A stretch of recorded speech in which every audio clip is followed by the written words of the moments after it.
ഇപ്പോ അത് ഏറ്റവും രൂക്ഷമായ അവസ്ഥയിലാണ്.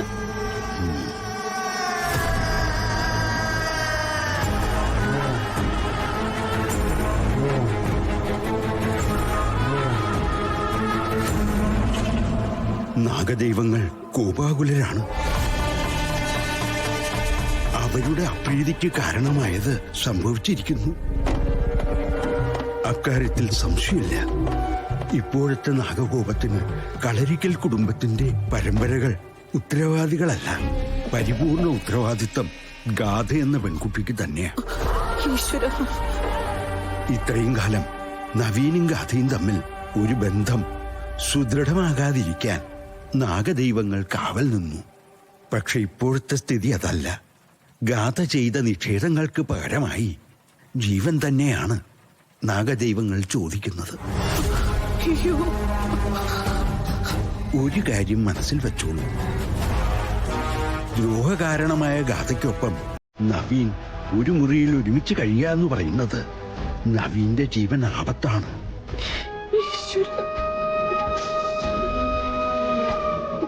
പ്രതിവിധി എന്തെങ്കിലും?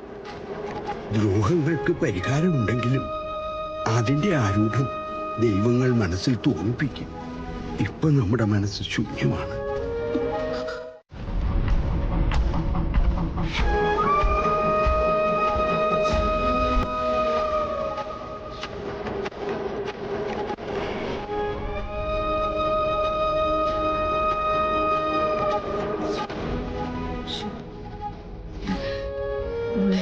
പനി ഇതുവരെ കുറഞ്ഞിട്ടില്ല.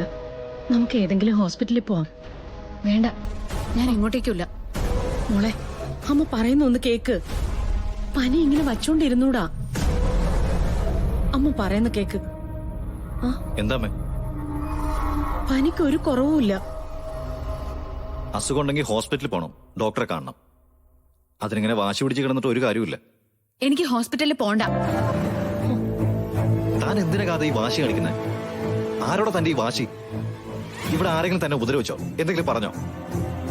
മോളെ, മോൾ ഇവിടെ എത്ര സ്മാർട്ടായിട്ട് നടന്നിരുന്ന കുട്ടിയാ. എന്നിട്ട് ഇപ്പൊ പെട്ടെന്ന് എന്താ ഇങ്ങനെ ഒരു മാറ്റം വന്നത്? അതെല്ലാവരും വിഷമിപ്പിക്കുമെന്ന് മോൾക്ക് അറിഞ്ഞൂടെ? മോള് നവീനോടൊപ്പം ഹോസ്പിറ്റലിലേക്ക് പോ. അമ്മ പറയുന്നത് കേക്ക്. എനിക്ക് പോവണ്ട, അത് പറഞ്ഞ പോവണ്ട. അതിന് എന്നെ ആരും നിർബന്ധിക്കാൻ വേണ്ട. സത്യത്തിൽ ഇതൊക്കെ കാണുമ്പോ അമ്മാവനും മാണിക്കുഞ്ഞും പറയുന്നത് പോലെ ഇവിടെ ഒന്നല്ല 2 ഗാഥയുണ്ടെന്ന് എനിക്ക് സംശയം തുടങ്ങി.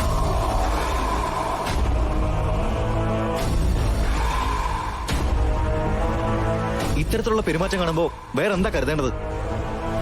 എടാ, അവരൊക്കെ പറയുന്നത് സത്യമാണോ? മറ്റാർക്കും മനസ്സിലാവാത്ത രീതിയിൽ താൻ കരുതിക്കൂട്ടി പെരുമാറുന്നതാണോ? അതോ തന്നെ പോലെ വേറൊരാളുണ്ടോ? നാണല്ലല്ലോ നവീൻ ഇങ്ങനെയൊക്കെ സംസാരിക്കാൻ. ഞാനെന്താ ഇവിടെ നാടകം കളിക്കാൻ വന്നതാണോ? നവീൻ എന്റെ കഴുത്തില് താലി കെട്ടിയിട്ട് ഭാര്യയായിട്ട് ഇങ്ങോട്ട് കൊണ്ടുവന്നതാ. എന്റെ പെരുമാറ്റത്തില് എന്തെങ്കിലും മാറ്റം വരുന്നുണ്ടെങ്കിലേ അതിന് വ്യക്തമായ കാരണങ്ങൾ ഉള്ളതുകൊണ്ടാ. ഈ വീടിനകത്ത് നടക്കുന്ന കാര്യങ്ങള് നവീനും മനസ്സിലാക്കണ്ടേ? ഞാൻ ഈ വീട്ടിലേക്ക് വരുമ്പോ ഒരു ശാപം എന്റെ കൂടെ ഉണ്ടായിരുന്നില്ല. എല്ലാം ഈ കുടുംബം കാരണം വന്നതാ. അതിനിടയില് ഞാൻ എത്ര നേർന്നുണ്ടെന്ന് നവീൻ എന്താ മനസ്സിലാക്കാത്തെ? ഇപ്പൊ തന്റെ മുഖത്ത് കാണുന്ന ഈ ഭാവം ഉണ്ടല്ലോ, മറ്റുള്ള ആരെയും തിരിച്ചറിയാത്തൊരു ഭാവം. അതിനെക്കുറിച്ച് ഞാനീ പറയുന്നത്. അത് താൻ എങ്ങനെ വിശദീകരിക്കാൻ ശ്രമിച്ചാലും ഉൾക്കൊള്ളാൻ എനിക്ക് കഴിയത്തില്ല. എന്നെ സ്നേഹിക്കുക ഇഷ്ടപ്പെടുകയും ചെയ്യുന്ന ഒരു ഗാഥയുണ്ട്. അവൾക്ക് താനിപ്പോ പെരുമാറുന്ന രീതിയിൽ പെരുമാറാൻ ഒരിക്കലും പറ്റത്തില്ല. എന്റെ സങ്കടം കൊണ്ടാണ് ഞാനിത് പറയുന്നത്.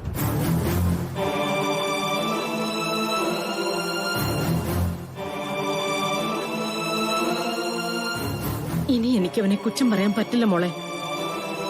അവന്റെ സ്ഥാനത്ത് വേറെ ആരായിരുന്നാലും ഇത്രയും കാലം തുടർന്ന് പോവില്ലായിരുന്നു. അനിയൻ സാറിനോടുള്ള സ്നേഹം കൊണ്ടാണെന്ന് നിനക്കെന്താ എത്ര ഉറപ്പ്? എടി സുനന്ദേ, എനിക്ക് മനസ്സിൽ തട്ടി ഒരു ഉറപ്പുള്ളത് കൊണ്ടാണ് ഞാനീ പറയുന്നേ.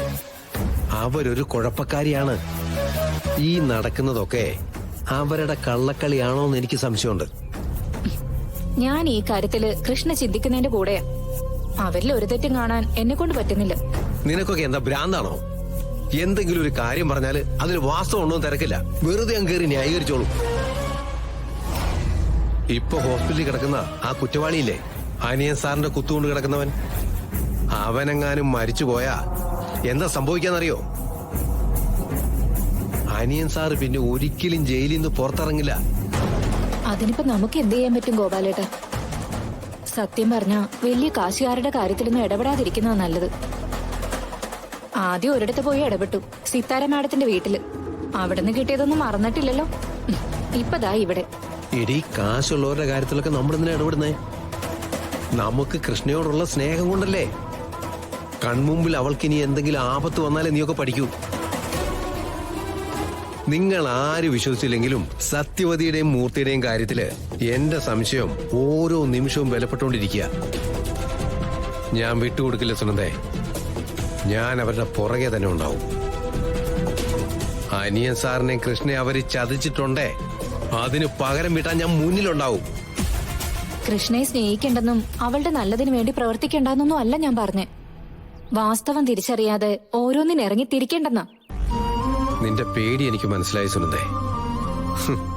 നമ്മുടെ ജീവിതത്തിനൊന്നും ഒരു വിലയില്ല. നമ്മളൊക്കെ കുറെ കാലം ജീവിക്കും, പിന്നെ എവിടെയെങ്കിലും വീണ് മരിക്കും. അതിനുള്ളിൽ ഒന്നും തന്നെ ചെയ്യാനുമില്ല.